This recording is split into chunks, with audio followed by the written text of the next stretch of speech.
Muy buenas a todos ustedes. Hoy nos encontramos con unos grandes amigos que vinieron a visitarnos.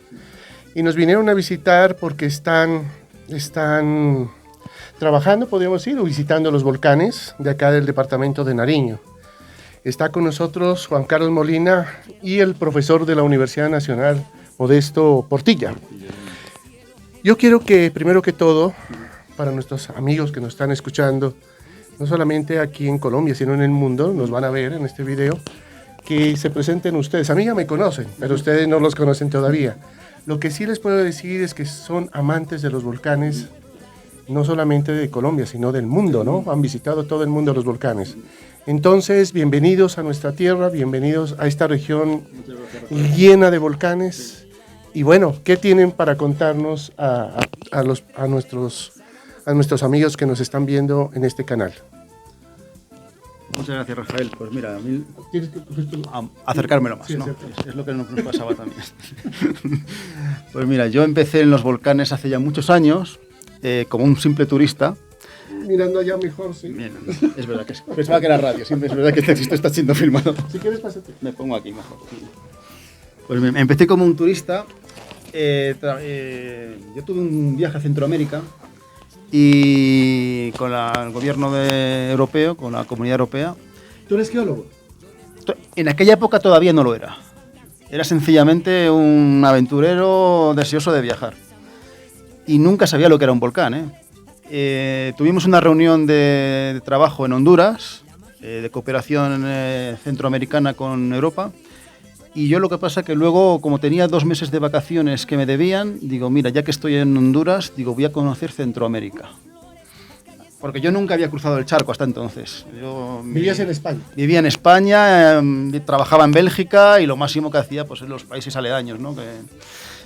Y entonces llego a Honduras, acabo de trabajar, tomo mis 2 meses de vacaciones y empiezo a recorrer Centroamérica.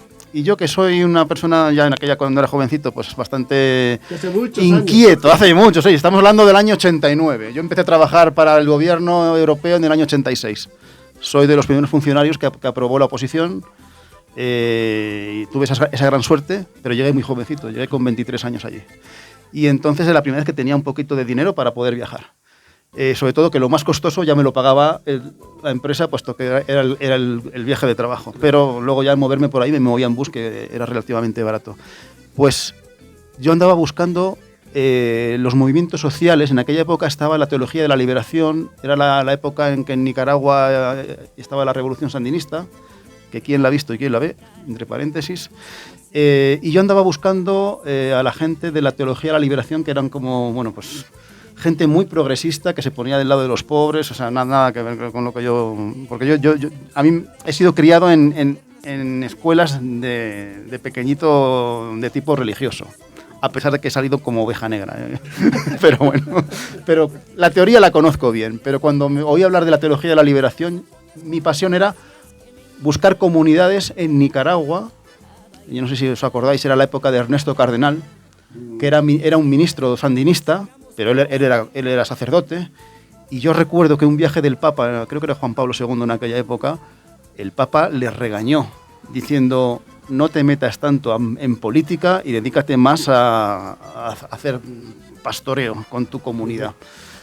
Y entonces fue muy polémico, ¿no? Porque claro, es verdad que aquellos eran tiempos muy revolucionarios. ¿Y tú fuiste? Y fui allá, a Nicaragua, y buscando una comunidad de ellos, ¿qué pasó? Me encuentro con un volcán en actividad, humeando, gigantesco, que parecía la entrada al infierno. Yo nunca había visto un volcán, ni mucho menos activo. Es el volcán Masaya, que no está muy lejos de la capital de Nicaragua, de Managua, está como a unos 60 kilómetros.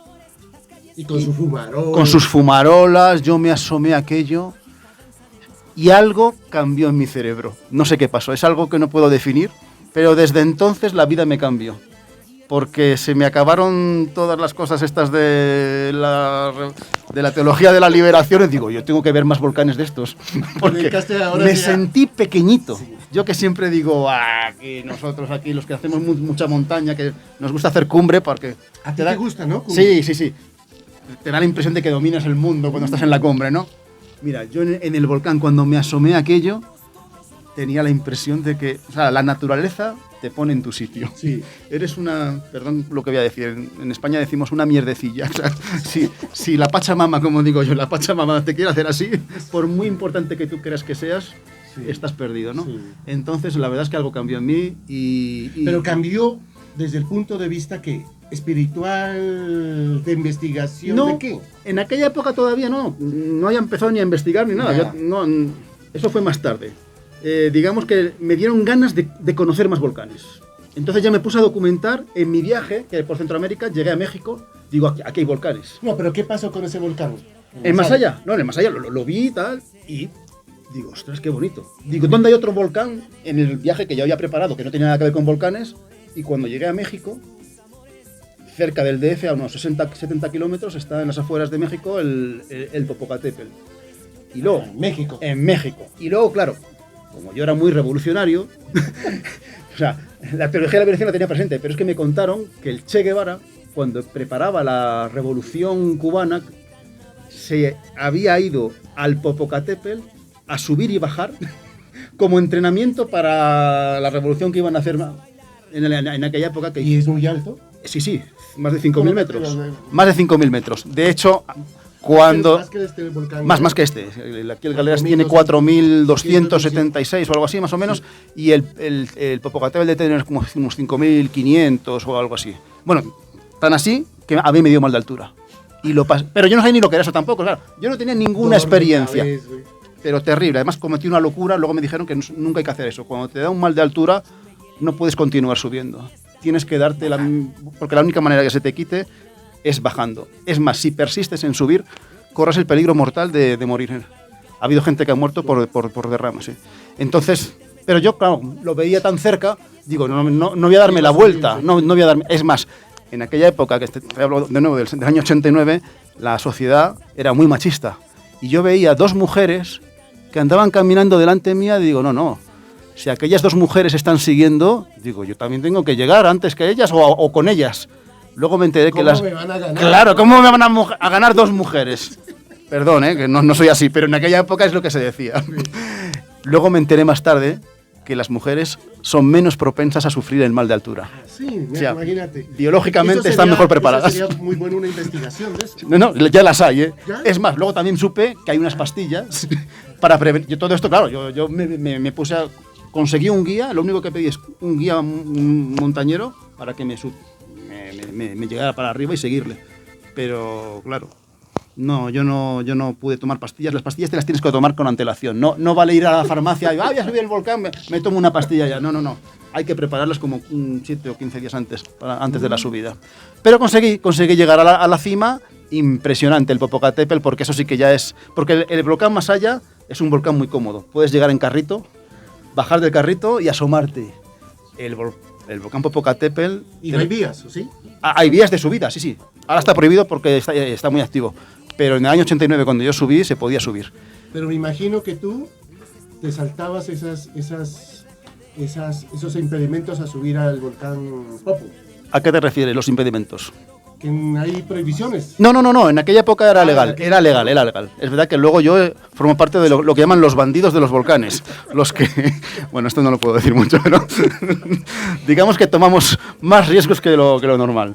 Así que, pero bueno, son riesgos controlados, tenemos mucha experiencia en volcanes. Yo llevo más de 30 años dando tumbos por todos los volcanes activos y aquí estoy. Bueno, ahora nos sigues contando. ¿Y tú, cuál es tu experiencia acerca de volcanes, amigo Portilla? Bueno, Rafael, y para los que nos oyen, primero Modesto Portilla Gamboa, yo soy geólogo de formación de la Universidad Industrial de Santander, allá en el páramo de Santurbán, donde nacimos. Y la parte de los volcanes creo que me gusta porque pues los que son del campo y los que nos oyen que son del campo saben que nosotros le decimos volcanes es a los derrumbes, a cuando se presentan deslizamientos o movimientos de tierra en las laderas de las montañas. Entonces, por el año 1971, allá en mi tierra hubo un flujo de detritos que llamamos hoy en día unas crecientes de esas con barro, piedras. ¿Lajares que se llaman? No, porque digamos los lajares normalmente son en ambientes volcánicos, Ya. técnicamente. Y estos son las avenidas torrenciales normales. Por allá hay únicamente rocas sedimentarias e ígneas, no las volcánicas. Pero pues así se le dicen. Y pues yo creo que por eso me quedó gustando, o no gustando, sino cuando ya entré a estudiar la geología, ya supe que esos no eran Nacional. volcanes. No, en la UIS, Universidad Industrial de Santander en Bucaramanga.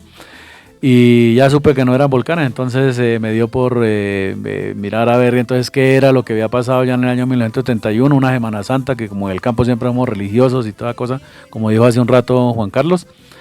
Entonces, con el tiempo ya terminé geología y luego me dediqué fue a la minería, aunque no se crea, y posteriormente ya cuando entré a la Universidad Nacional de Colombia en el Departamento de Geociencias en Bogotá, pues me fui por la parte ambiental. Y dentro de esa pues estaban los sismos, o sea los terremotos, las erupciones volcánicas, las inundaciones, las labores mineras, la parte de movimiento en masa. Y yo me dediqué, fue realmente académicamente soy digamos más preparado en la parte de geotecnia, en la parte de estabilidad de taludes, en esta cosa de mecánica de rocas, pero en el año 2005 me gané una beca o un concurso que se hizo aquí en Colombia para ir a Japón. Iba el curso de llamada de volcanología, pero pues realmente era como de obras de cómo estabilizar o cómo controlar los productos que emite un volcán. Y entonces desde ahí, eso fue en el 2005, desde ahí para acá, pero ya la volcanología la tengo es como hobby, no como preparación académica, como si son de otras personas que conocen, digamos, en profundidad el interior de la Tierra y todo lo que puede generar un volcán. Entonces esa es más o menos mi historia desde el 2005. He andado volcanes, pero siempre con una organización o una asociación que es la Asociación Internacional de Volcanología y de Cosas de Interior de la Tierra, y la IAPSEI. Y desde el 2016 que estuvimos por aquí con unos profesores de la Universidad de Caldas haciendo un curso de volcanología, conocí al que me metió en esto, que es John Jairo Sánchez Aguilar, profesor también de la Nacional, en Bogotá, pero luego se fue para Medellín, abandonó el puesto y se fue por allá y me dejó a mí en cargo de la volcanología. En la Nacional Bogotá. ¿En este momento No, trabajo, digamos, como profesor. Normalmente doy ingeniería geológica y volcanología. Pero la volcanología, como le digo desde el principio a los estudiantes, no es porque yo me la sepa. Sí, más algo de eso entiendo, de lo que leo, de la parte técnica y demás. Pero es más contarles las experiencias, lo que llamamos volcanología física, lo que yo lo llamo a veces el mundo real.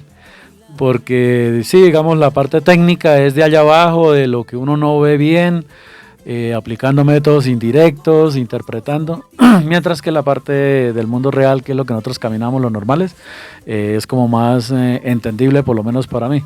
Entonces yo doy volcanología, pero es volcanología física de los posibles o probables productos que emita un volcán cuando haga erupción, hasta dónde llega, qué va a pasar en teoría. Entonces de la parte de la geología ambiental me quedó eso que se llama hoy en día la gestión del riesgo, que involucra la parte de la amenaza, que es cuando un volcán puede hacer erupción, qué características tiene esa erupción, que es lo que se llama la amenaza.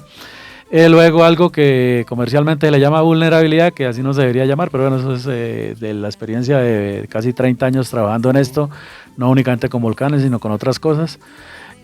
Porque vulnerable tiene la concepción de débil, de pobre, de tal, y resulta que no, que la gente pues vive su vida de acuerdo a lo que le correspondió o a lo que puede hacer, y no necesariamente el que es pobre es infeliz. Hay gente que somos pobres y vivimos contentos, ¿cierto? Y vivimos contentos en el campo donde estemos. Entonces eso desde Platón, que lo dijo hace como 2500 años larguitos, le llamo yo ontologicidad.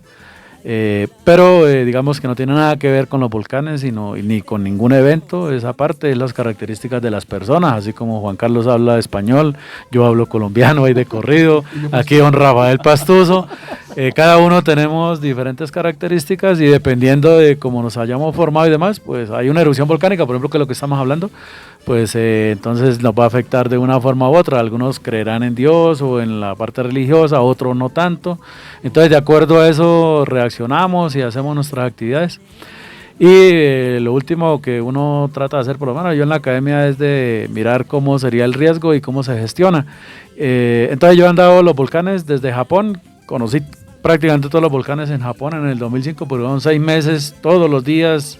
Muy fuerte, ¿no? Trabajo de campo. Los japoneses no es como ustedes que ahora que están aquí tranquilos. No hacemos esto de que descansemos, ¿no? Tienen todo muy programado.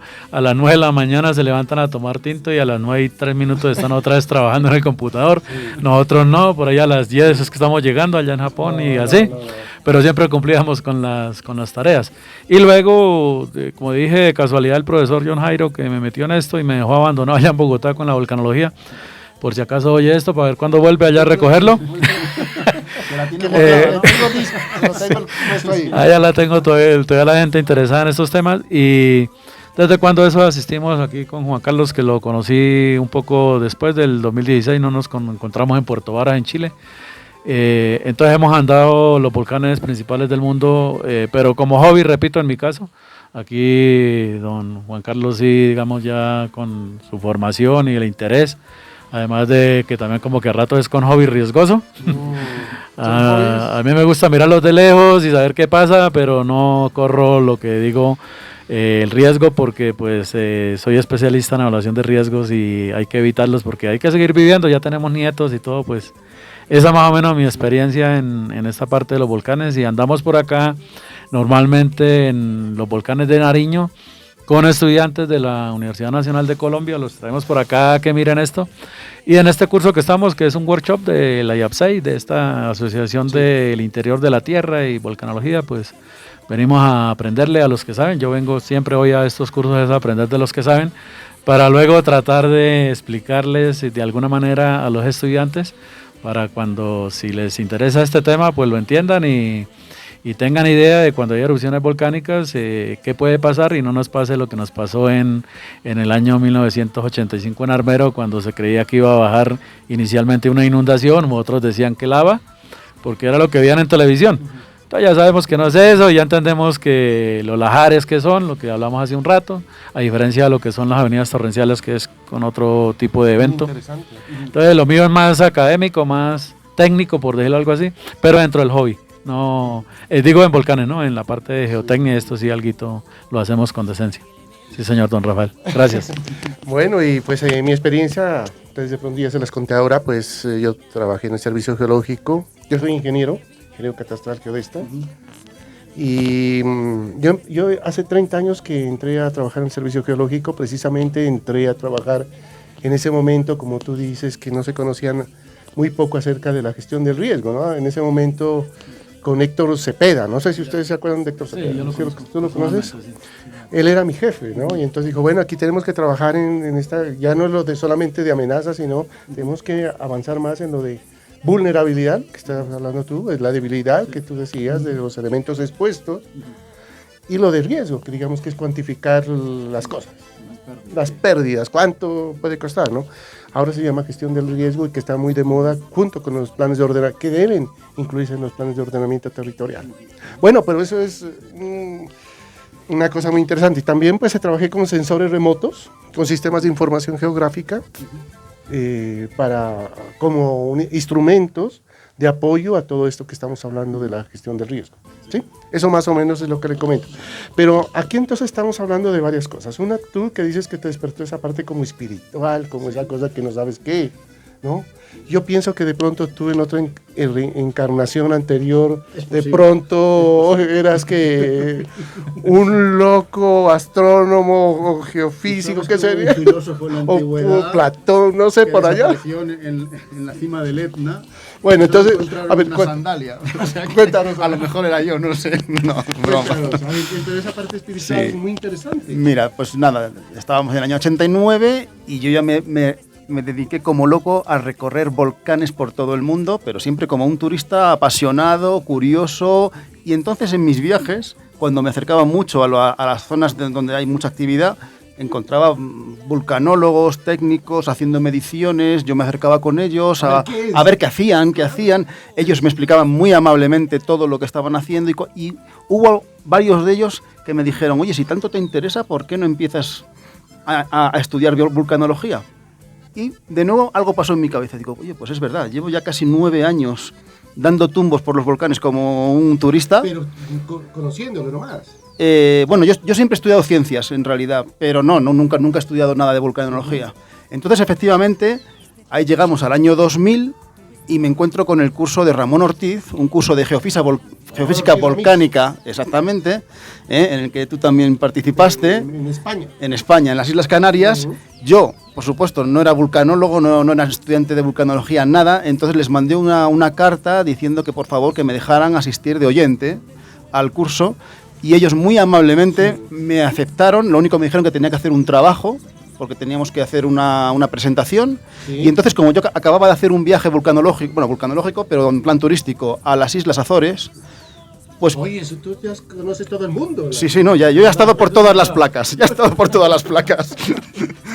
Entonces, presenté justamente la historia de la erupción del volcán Capeliños, que es un volcán medio subacuático, digamos, que hizo superficie y fue una erupción increíble. Es lo que llaman hoy en día una erupción de tipo surseyano. Sursey es una localidad de Islandia donde se supone que fue la primera erupción documentada de este tipo de volcán, pero en realidad no. La erupción del Sursey fue en el año 63 y la erupción del Capeliños fue en el año 57 o 59, no recuerdo bien, bueno, unos años antes. Ahí lo que pasa que ocurre que Portugal, donde pertenece a las Islas Azores, el peso específico en aquella época, en los años 50, 60, comparado con el peso de Islandia, pues no consiguieron hacer que la erupción se llamase capeliniana. Tendría que haberse llamado capeliniana en vez de surseyana, pero no, las cosas fueron así. No vamos a cambiar la historia. La erupción surseyana, a la que pertenece el volcán Capeliños, es una erupción muy bonita de ver. Hoy en día han hecho un centro de investigación subterráneo, porque hay un faro.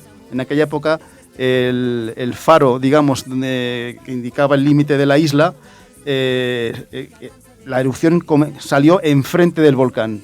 Y es una erupción muy curiosa. Lateral, sí, pero submarina. Ah, submarina, lateral. Y lo curioso de esa erupción es que las Islas Azores, en aquella época, son islas de gente que se dedica a la caza de la ballena. Hoy en día ya no está prohibido, ¿no? Pero en aquella época la gente vivía de la caza de la ballena. Y lo curioso... No. Lo que causó fue una alarma pensando que el burbujeo que se veía en el mar, pensaban que eran ballenas. Y entonces el sistema de caza de los balleneros de aquella época, estamos hablando de los años 50 del siglo pasado, era una campanita, cuando había observadores que buscaban oteando ballenas en el horizonte, y cuando ven una ballena, dan la campana y entonces todos los pescadores se lanzan en barquitas con sus arpones para ir a cazarla. Pues dieron la alarma cuando el volcán empezó a burbujear, pensando que era la respiración de la ballena. Y resulta que cuando se acercan las barcas con los arponeros, vieron que olía a azufre, que esto no es una ballena. Y empezaron a remar corriendo porque aquello estaba empezando a burbujear demasiado, diciendo, esto no es una ballena. Y poco tiempo después empezó la erupción. Ya, afortunadamente los pescadores ya se habían retirado. Pero es una curiosidad, por ejemplo, nunca te esperas que confundir la aparición de una ballena con la aparición de un volcán. Bueno, ¿y tú qué experiencia tienes acerca de los volcanes? ¿Qué volcanes te han llamado más la atención? Porque yo veo que ustedes conocen muchos volcanes, ¿no? Sí. Pero ¿qué volcanes son los que más te han llamado la atención en el mundo y aquí en Colombia? Bueno, en el mundo indudablemente, y es tal vez lo que no se me olvida, el monte Fuji o el Fujisan en Japón, por la imponencia que tiene esa montaña, como le dicen allá. Pero digamos los volcanes del mundo que yo he visitado son las erupciones volcánicas, como los movimientos en masa y las inundaciones se clasifican, que son sorcellanas, como dice aquí don Juan Carlos, otras serán estrombolianas, otras son vulcanianas, las plinianas, que fue lo del Plinio el Viejo, y las superplinianas. Entonces yo he ido a los volcanes típicos en el mundo que caracterizan esas erupciones. Al que no he ido es al Sorsay, por razones obvias. Ya irás, Algún día vamos a ver si... ¿Me invitan? A ver si vamos a ver una erupción submarina. Uy. Pero de los volcanes que más me han gustado, además del Fuji, como ya dije, pues básicamente el Galeras, aquí donde estamos cerca, aquí a Pasto. Porque digamos la parte volcánica técnica de ver, digamos, el Galeras, que cree uno que es la montaña que está viendo desde Pasto. Mira. Y resulta que no, que ese tiene otro nombre, que en volcanología, el Urcunina, es como se llama este edificio que estamos viendo. El Galeras está dentro del Urcunina, como un hueco que queda allá al otro lado de lo que uno ve aquí desde Pasto. Sí, el anfiteatro, el cráter del Urcunina, adentro se formó el cráter de lo que es el Galeras, y verlo, digamos, cerquita, conforme es él, y desde allá ver Pasto y estas localidades que quedan alrededor, Genoy y no me acuerdo qué otras. Sí, señor, casi todas. Creo que el más lejano de la circunvalar está a unos 14 o 19 kilómetros. Y verlo en actividad, no ver en actividad el cráter ahí, ver uno, digamos, cómo es el proceso de la salida de los vapores, bueno, aquí son gases, y de lo que es el evento este que ocurrió aquí en 1993, de cuando derrumbó parte del edificio, es verlo, eso es, digamos, de alguna manera atractivo para el cerebro, no para el cuerpo, porque uno dice, no, aquí ahora va a volver a hacer lo mismo, dado que no avisa, ¿no? ¿Cuándo fue? Eso fue el 14 de enero de 1993, cuando... 32 años. 32 años, acabamos de cumplir la semana pasada en este curso que subimos un día antes, y sí, esos son los volcanes, pero el más bonito de todos, ya digamos saliéndonos de eso, es el Stromboli en Italia, porque es que cada 8 o 10 minutos está haciendo erupción, verlo cómo se mueve, todo digamos, el sistema volcánico, que es más o menos como cuando va subiendo un caballo, una pendiente así bien pronunciada que lleva los dos bultos al lado. Haga de cuenta, así hace el Stromboli, y de un momento a otro comienza a botar bombitas a otro cráter que hay por ahí cerquita, dentro del mismo cráter del Stromboli, y de pronto el típico volcán de Navidad y se calma, ¿no? Entonces esos son como los tres volcanes que más me han llamado. Yo estuve en el Azufral hace mucho tiempo, pero pues como soy del monte y he visto vegetación en el páramo de Santurbán y lagunas, las que ustedes quieran, pues sé que el Azufral es famoso por la Laguna Verde, y que es muy bonito y todo el cuento. Pero ¿tú la conoces? Sí, yo estuve allá con el pollo Jairo precisamente, y es complicada la subida, y uno dice, no, yo por aquí no vuelvo, porque es muy dura la subida cuando nos tocaba a pie. Y creo que todavía hoy en día es a pie. Sí, junto con el Cumbal, que sí puede uno subir es en caballo o con esa época. Pero aquí el Galeras, la subida desde el Camino Real hacia allá no es muy complicada. ¿Ustedes subieron hace 3 días al Galeras? Sí, señor. ¿Qué tal la subida? ¿Muy fuerte? Digamos, la primera parte, que es lo que llaman el Camino Real, es una travesía, que le decimos nosotros los campesinos, andan grandes distancias lentamente, va subiendo lentamente.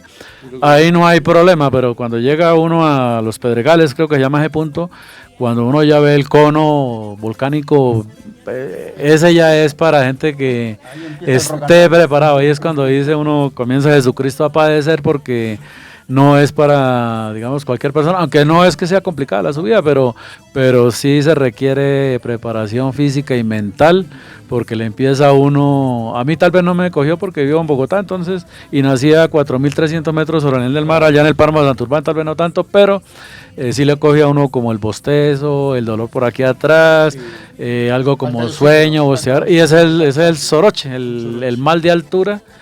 Pero ahí poco a poco subimos, y chévere haber estado arriba en lo que es el cráter y ver el Galera, ¿no? El cráter, que se llama Urcunina, y ya ver el Galeras ahí abajo y imaginarse uno lo que pasó ahí.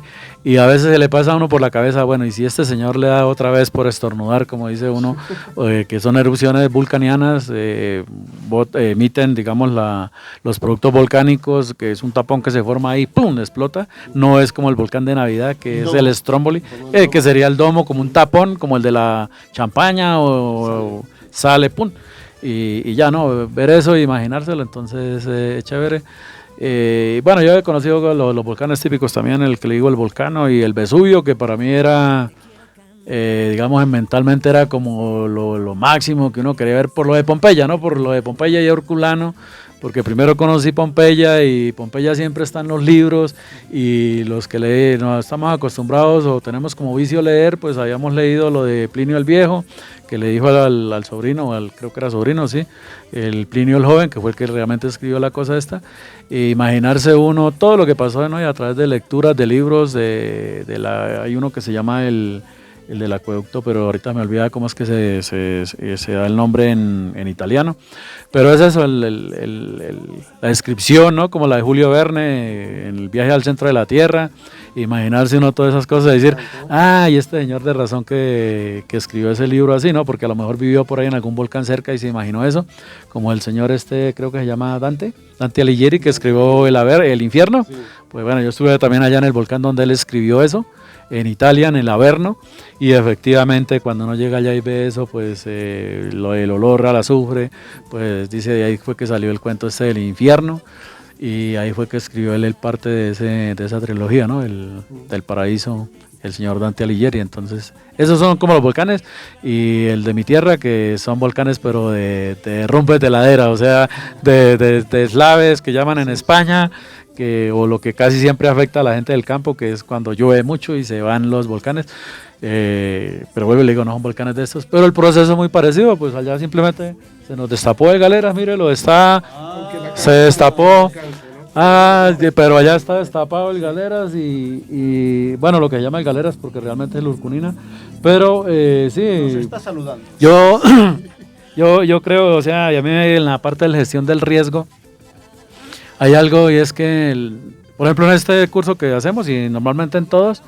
se hablan en términos técnicos, vienen los técnicos, pero yo creo que lo más importante, y muy poca se ve, yo creo que no me acuerdo de ninguna, pero es que las personas que visitan el territorio, además de sus concepciones o preconcepciones que tienen sobre los volcanes, porque hay en otras partes del mundo que los volcanes es la Pachamama, que es el hermano menor, es el amigo, el hermano mayor, que es el que les da la vida, etcétera. También les quita la vida a algunos, entonces que pudieran entender lo que desde la parte técnica realmente explica qué es lo que pasa, ¿no? Pero pues que la gente supiera que si no les va a llegar lava, como se suponía en Armero, les va a llegar es un flujo de rocas a alta temperatura, a altas velocidades, flujo piroclástico. Entonces que eso es lo que normalmente diría yo de lo que han dado, que creo que nos hacen falta, o a los que trabajamos en volcanología, así sea por hobby como yo, o aquí como don Carlos, que sí ya es de formación básica, y otras personas que nos acompañan en estos cursos, poder en palabras sencillas, no en términos técnicos, sino en palabras que entienda la gente, o sea, que nosotros los campesinos le entendamos a nosotros los técnicos.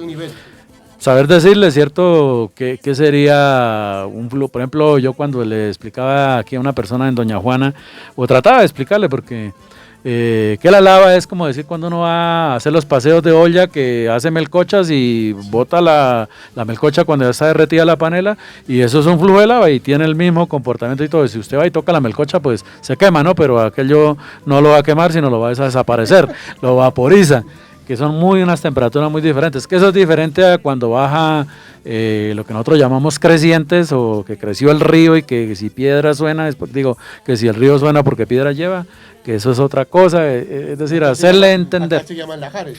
Lajares cuando bajan del volcán, pero usted va y le dice eso a la gente del campo, a los que habitan ahí o a los de los pueblos, y si uno le dice que lajares, no, es mejor decirle que es una mezcla que baja ahí como si fuera cemento con piedras y todo, para que conversando con ellos, a lo mejor lo entiendan más y se pueda hacer esto que en últimas debería ser la razón de la ciencia, que es salvemos vidas donde podamos, ¿cierto? Y no ir con la ignorancia y quedar ahí en lo mismo y que la gente, digamos, se entienda también cómo conciben los que habitan el territorio, que realmente son los que saben, son los mayores expertos de lo que pasa en el territorio, pues son ellos, porque nosotros siempre cultivamos la papa y sabemos cuándo hay que recogerla, cuándo hay que sembrarla, cuándo hay que deshiervarla, ¿cierto? Pero si nos hablan en términos muy técnicos, nos quedamos ahí en el aire y a veces nos aburrimos, pero sí se puede, así como estamos haciendo ahora, conversar sobre temas diversos.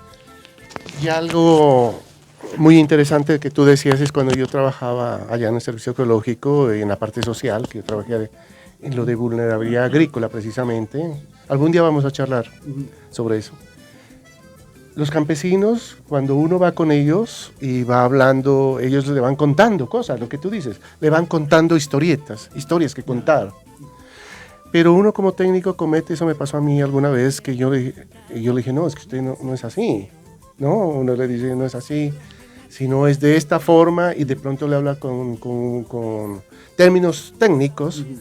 Ellos en ese momento se callan. Sí, ¿No, verdad? Ellos se callan, no te dicen nada, pero la próxima vez que tú vayas ya no te acompañan. Exactamente. ¿No, verdad? Eso es lo que me... Cansan, dice, no le encuentran el sentido. No lo encuentras, dice, no, porque nosotros tenemos otra forma de pensar, el volcán es nuestro amigo, es nuestro compañero, y él nunca nos va a hacer, un amigo nunca le va a hacer daño a una persona. Por ejemplo, hay gente en el campo que para lo que son los deslizamientos o esto que son los derrumbes, y también tienen la misma concepción de los volcanes, para, por ejemplo, los lajares. Ellos le dicen que es la armonización del territorio con quien lo habitan, o sea, no es que eso sea una amenaza. Inclusive, por ejemplo, cuando estuvimos aquí con don Juan Carlos en la parte de la Antigua, en Guatemala, ¿no? Los descendientes de los mayas, porque ellos dicen, ¿cómo así que los mayas nos desaparecimos? Aquí todavía estamos, nosotros somos mayas. Claro.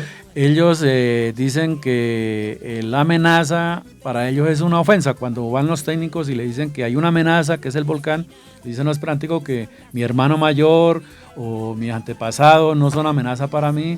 Esto es un flujo de energía que hay desde nuestros ancestros a nosotros, y así debemos nosotros criar o educar a nuestros descendientes. Imagínate. Mientras que, vuelvo, le digo, hay esa dicotomía, o yo no sé cómo decirle a esto, que los técnicos, cuando hablamos, creemos que todos nos están entendiendo, porque, o sea, ¿cómo no van a entender eso, cierto? Y nosotros los campesinos decimos, pero ¿de qué está hablando?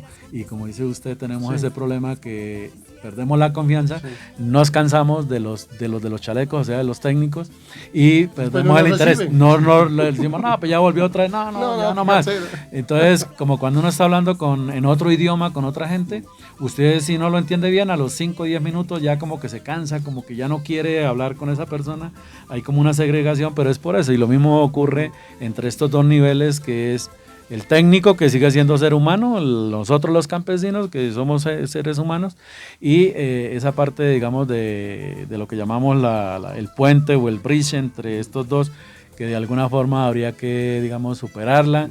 Siempre decimos nosotros los del campo, ¿cómo aprendemos nosotros en el campo? A través de la escuela, a través de los colegios, porque universidad no hay en el campo, por supuesto, pero hay esa tradición o esa forma que se puede aprender a través de los profesores, y creo que ellos serían los que, como en teoría están educando y se han educado también, deberían tener un conocimiento técnico mínimo, por ejemplo en las regiones donde hay volcanes, pues de volcanología, ¿cierto? Que no es difícil aprenderla, o observarla, para que le sepan inculcar eso a los estudiantes desde niños, porque nosotros los viejos ya pues nos quedarán pocos años y algo tendremos que dejarle a nuestros nietos.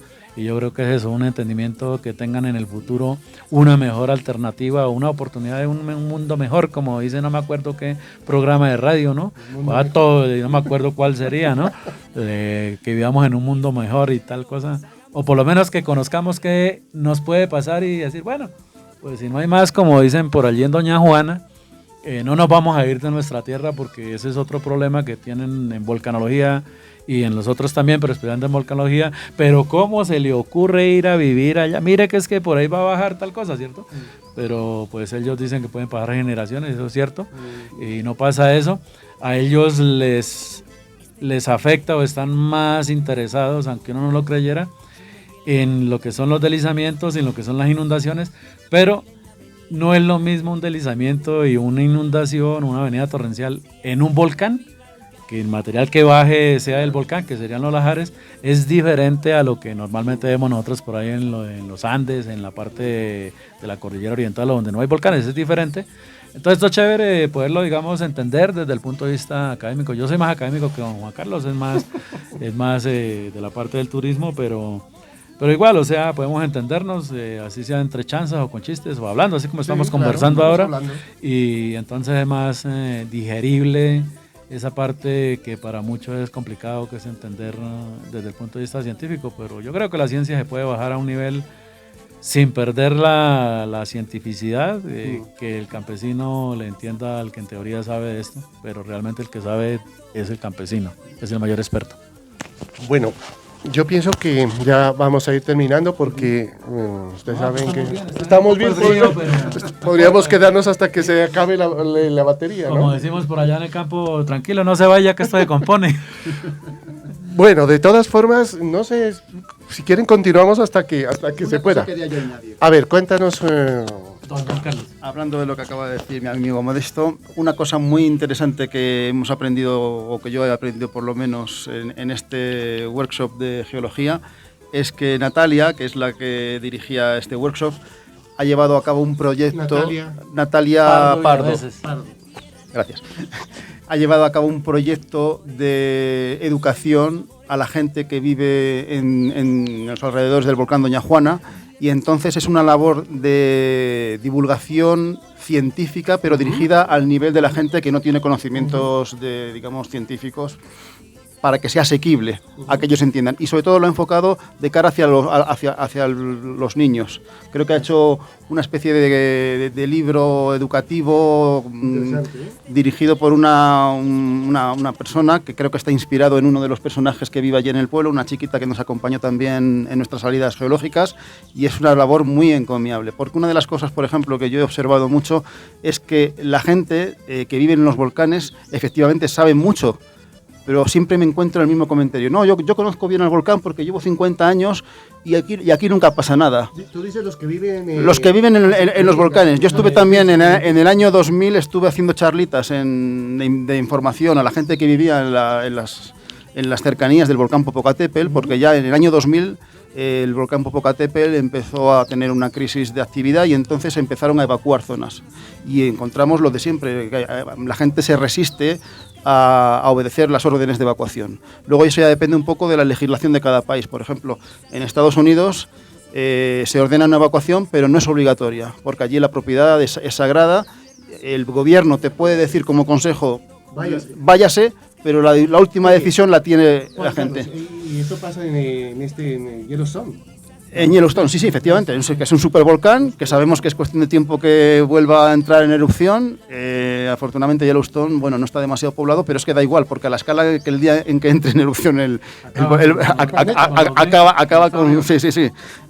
Hay una película que, bueno, las películas sobre volcanes son siempre como muy fantasiosas, pero hay una película que no recuerdo muy bien no sé, es una película que acaba, en vez de que los mexicanos intentan saltar la valla para ir a trabajar a Estados Unidos, son los de Estados Unidos los que intentan saltar la valla que Trump quiere volver a reconstruir, pero esta vez son los mexicanos los que...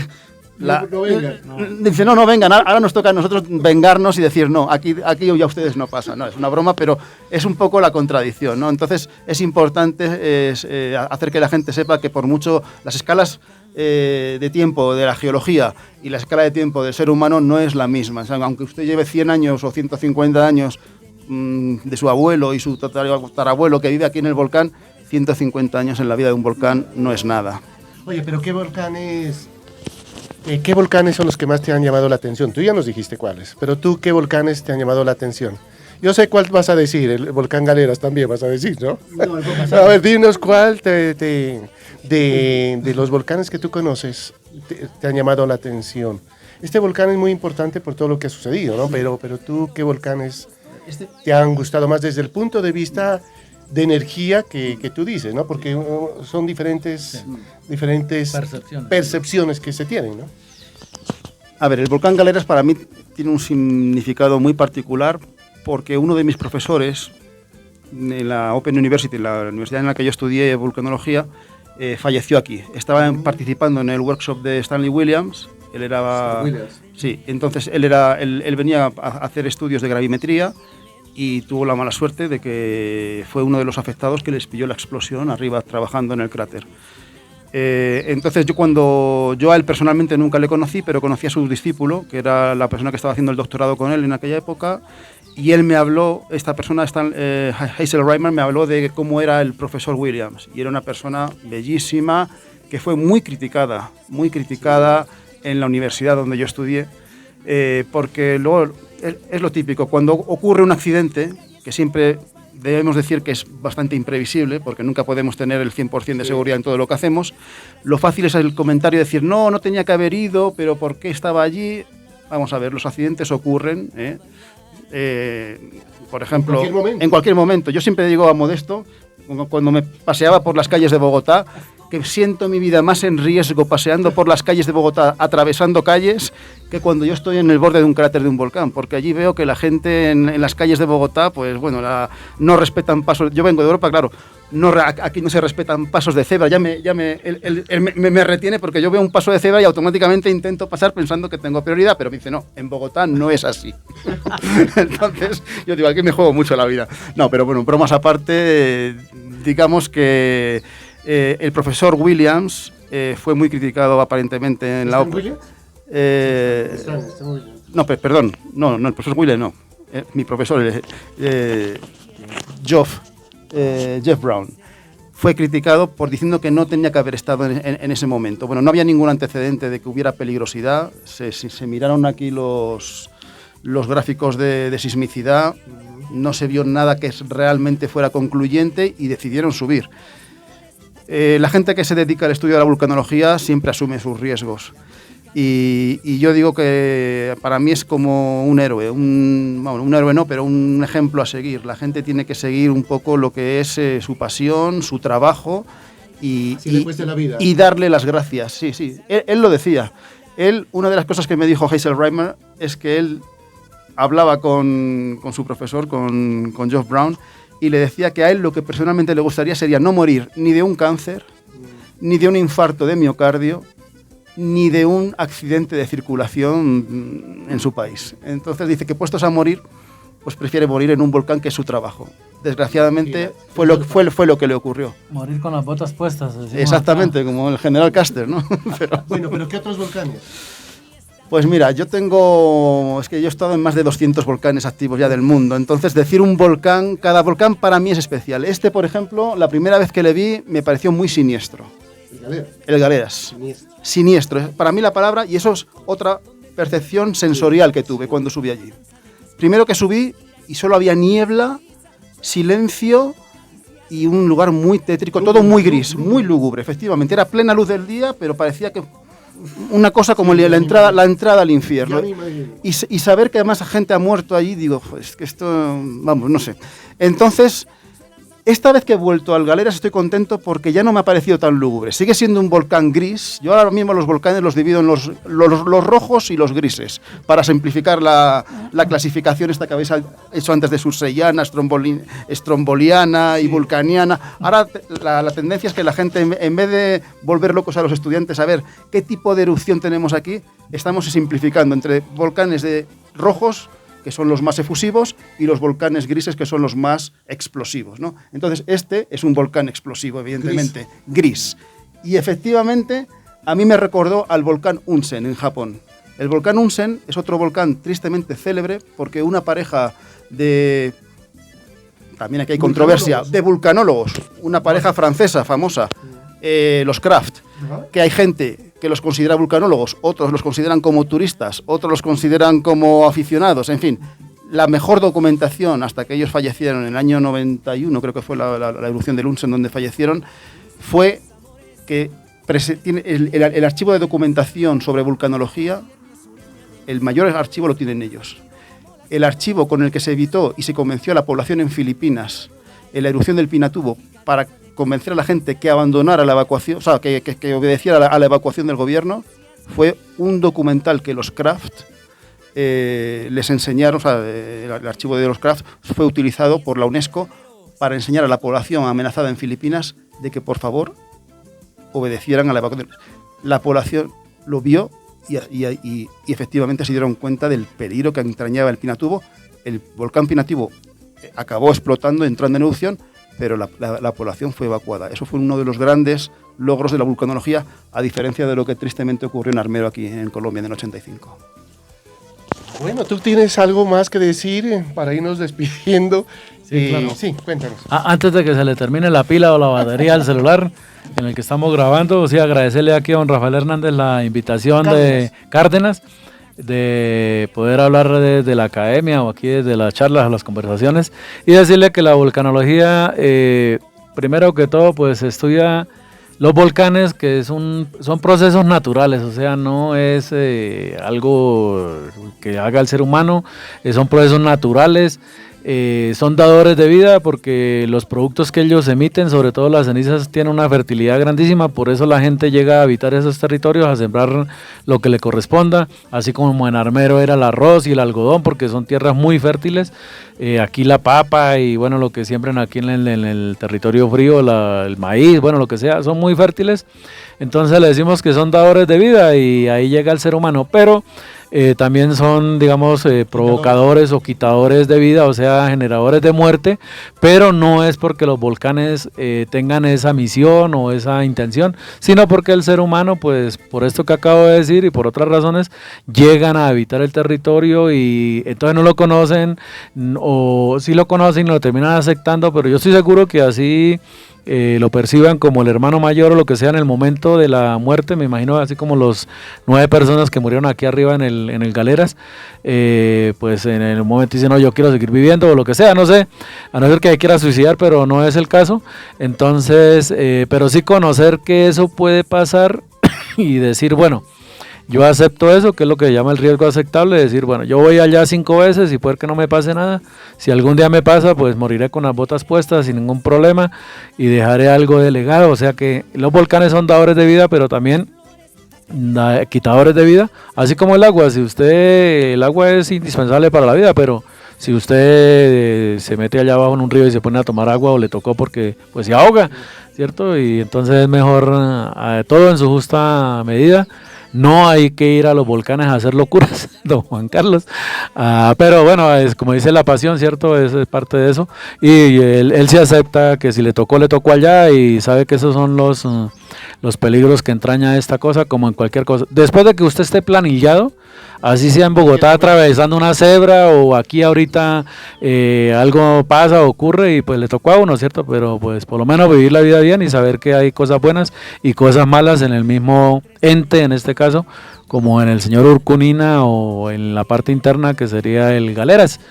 Y bueno, así como pasó en el Ruiz, pues puede pasar como en el Fuji, una berraquera, todo lo que hay alrededor de él. Y bueno, eso es... Has hablado del Krakatoa, ¿no? El Krakatoa, que fue si no estoy mal, fue el que generó el invierno, el año sin verano, ¿no? En 1815, sí, por ahí en marzo, también no sé por qué en marzo es que pasan esas cosas, a principios de año, hizo erupción y pues yo no lo conozco ese, pero sí me leí Frankenstein, que fue donde Mary Shelley fue y escribió allá el libro este, que era una penitencia que puso el que era el esposo, hoy en día sabemos que fue el amante de ella. Les puso la penitencia que entonces como no pudieron ir en Europa acostumbran en verano irse a veranear, como decimos aquí en Colombia, cuando baja uno desde Bogotá a Girardot o aquí desde Pasto bajarán a Chachagüí a un poquito menos de frío, pues allá no pudieron hacer eso porque les hizo erupción y ellos no entendían en ese momento ese cuento, pues entonces mucho frío y entonces no vimos oscuridad, entonces se pusieron a escribir lo que quisieran porque ellos eran escritores y ahí Mary Shelley escribió Frankenstein y dicen los que estudian esta parte de la arqueología, o no, esto no es arqueología, sino es del arte. Van Gogh ahí dibujó, creo que fue Van Gogh, sí, el de la oreja, ¿cierto?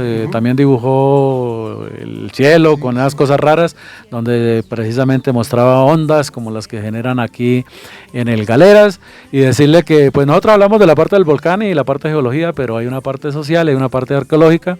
Aquí en el Galeras están las piedras estas de los machines, donde hacen los antepasados, los que ocuparon el territorio, hicieron los dibujitos donde dibujan unas partes geométricas, y normalmente aquí, como en el volcán El Machín, en el Tolima, pues dibujan los monos, los micos, y decir, por ejemplo, que aquí el volcán más peligroso que hay en Colombia es el Machín, pero el pobre Machín nadie lo conoce porque pues no genera así mayor cosa, a excepción de los volcanólogos, pero lo olvidamos. Hace poco, ¿no? Sí, hace, tal vez más, no, tal vez sí tiene más, y lo que pasa es que sí ha sido estudiado recientemente, porque casi todo se ha ido es al Ruiz, que es otro volcán, ese sí lo ubica así hasta la parte del glaciar. Pero pues pasa lo que pasa, es bonito de lejos también. El Galera, ya les dije, sí, por la parte más que gris es marrón, chévere ver las fumarolas y todo.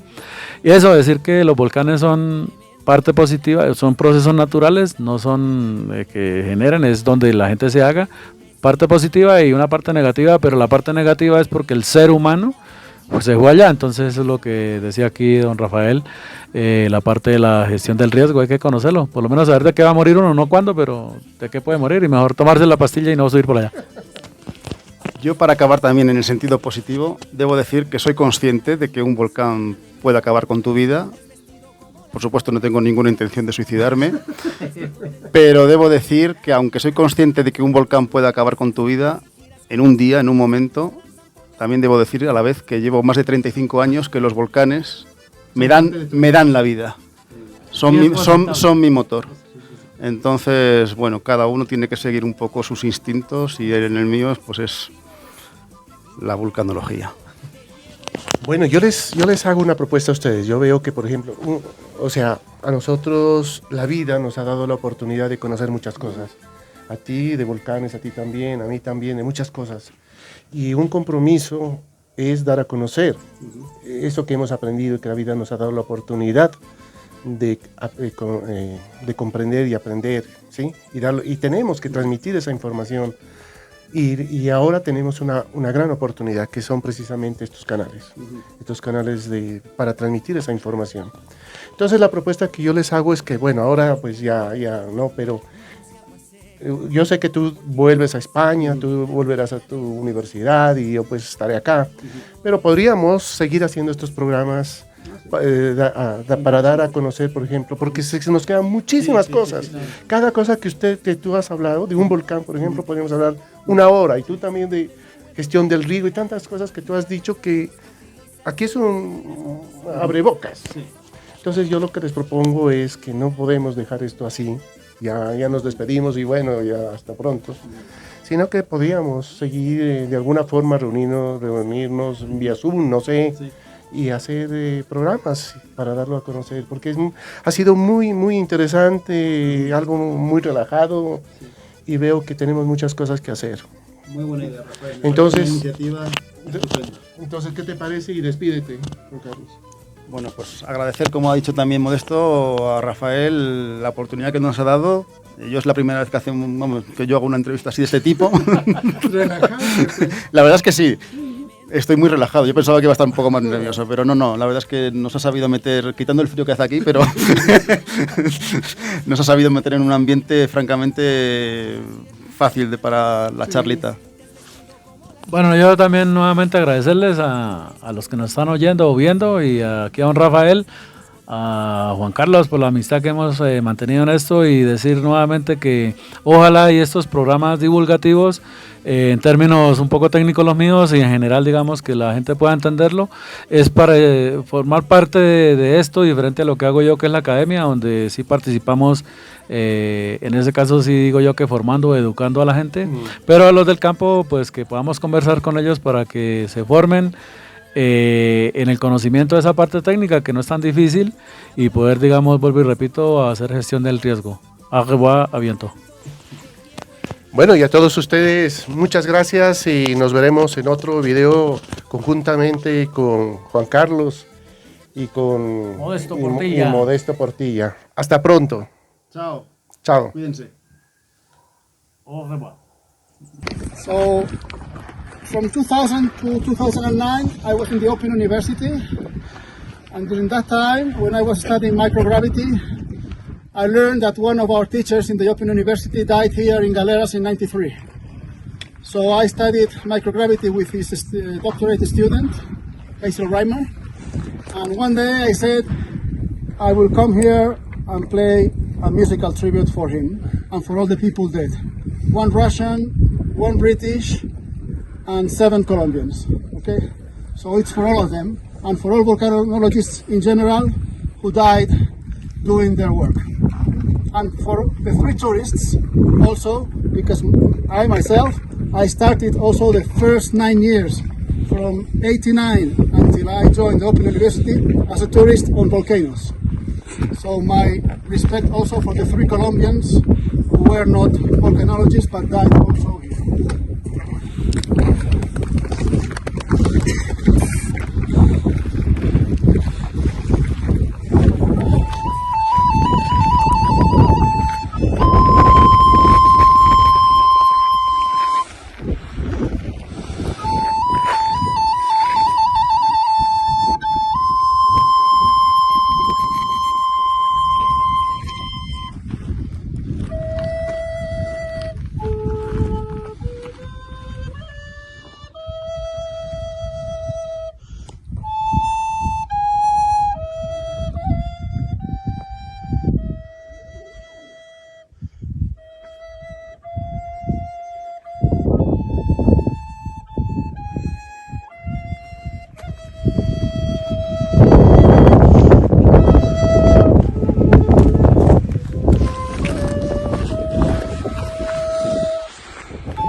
It's for them. Thank you.